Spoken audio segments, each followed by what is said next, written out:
G'day mates. Originally, I was going to start off with the 3 primary types, water, fire and grass. However, it seems my brain was having none of that, and instead we're going full steam ahead into the steel type.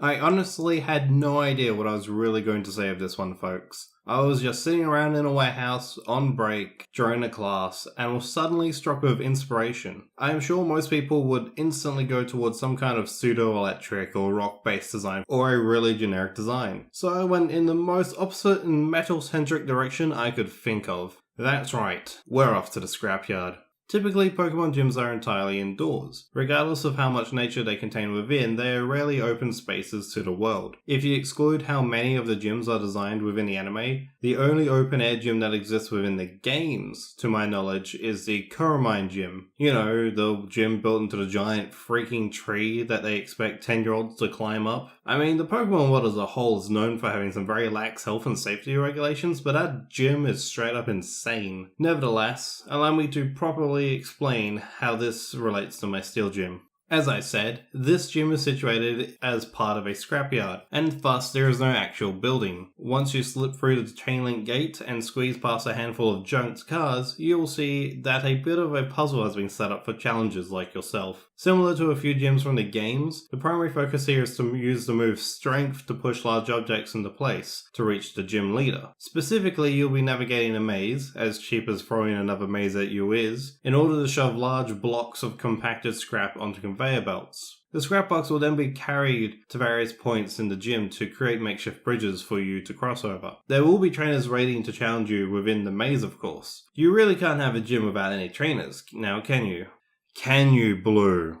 Now, where was I? Alright, trainers. Now, currently there aren't really any steel-type specific trainers, but I figure some rockers, scientists, guitarists, and engineers would suit the type nicely. Especially the engineers, as they would also suit the gym's aesthetic. I would have loved some mechanics and scrap diggers, but unfortunately no such trainers exist in the game yet, and I don't have the budget to commission art for every non-existent trainer type. Yet. Now, where there are trainers, there are Pokemon. Steel type is on the small side of things when it comes to variety, and a lot of their more powerful or interesting Pokemon don't evolve until well beyond the levels I have set for a 4th tier gym such as this one. But overall, I think I can make do quite nicely. The trainers of this gym will use the obvious choices such as Clink, Aaron, Magnemite, and Beldum, but some of them will also use some not so obvious choices like Klefki, Scizor, Pornenard, I probably mispronounced that horribly, Durant and Wormadon in its trash form. Unfortunately, there doesn't appear to be any sneaky counter to fire types I can make use of here. Thankfully, the fire types are usually quite limited in the wild until after the 4th gym. Now, you might be wondering, what about the man in black who has appeared in my previous 2 gym videos? Well, don't you worry, you likely saw and spoke to him by the entrance. He'll give you a quick rundown of the puzzle and give you a small but mildly useful fact about steel types that points out a weakness you can exploit. Unfortunately, I could not think of anything particularly clever or interesting to do with him this time around.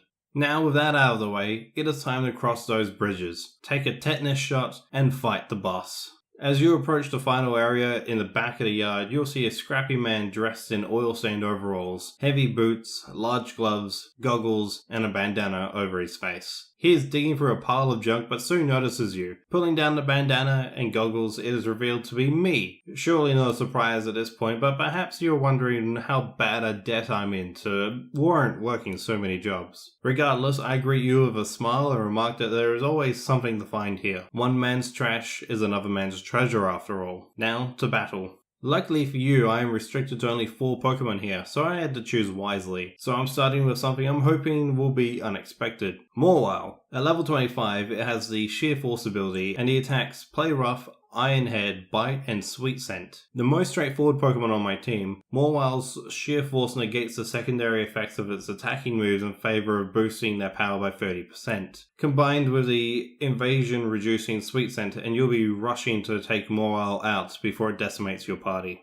Next up is my level 30 Magneton, with the Analytic ability and the attacks Metal Sound, Mirror Shot, Zap Cannon, and Light Screen. Magneton's moveset was hard to figure out since it used to largely consist of electric type moves, but now has this almost haphazard collection of steel moves crammed in. However, I feel these attacks give it a good balance of offense and defense. Light Screen protects against special attacks, of which fire type moves often are, while Metal Sound reduces the opponent's own special defense stat, which makes Mirror Shot and Zap Cannon all that more effective.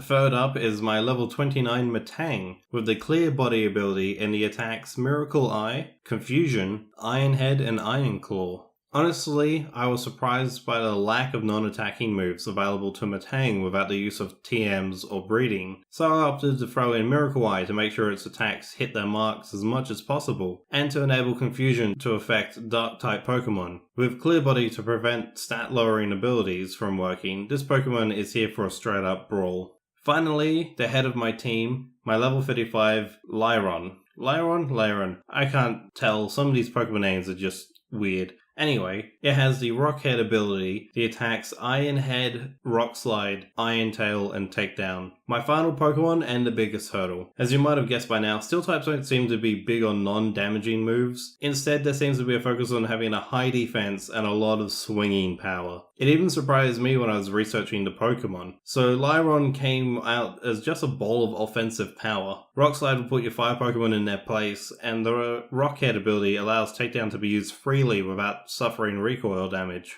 Now, after likely burning your way through my Pokemon, you win the battle. I sigh in defeat and give you a slightly glum smile, but a smile nonetheless. I tell you that Steel-type Pokemon are tough to beat, and they only get tougher when they are as strong as the Pokemon in the gyms to come. I then present to you the Scrap Badge, which I say I made myself from materials here in the junkyard. I then present you with a TM for Ironhead, the signature move of my team. In the case of a third game, a la Pokemon Yellow, Crystal, Emerald, the TM would instead be Iron Tail, which is my Lairon's most powerful move. And that is my Steel-type gym. What do you think of it? Do you have an idea for a Pokemon gym of your own? Let me know in the comments below. If you would like to see more Pokemon gym videos, subscribe to my channel, as I will be releasing more over the rest of this year. I also recommend checking out Birdkeeper Toby's Pokemon gym series. There's a link to his playlist in the description below. And until next time, cheers.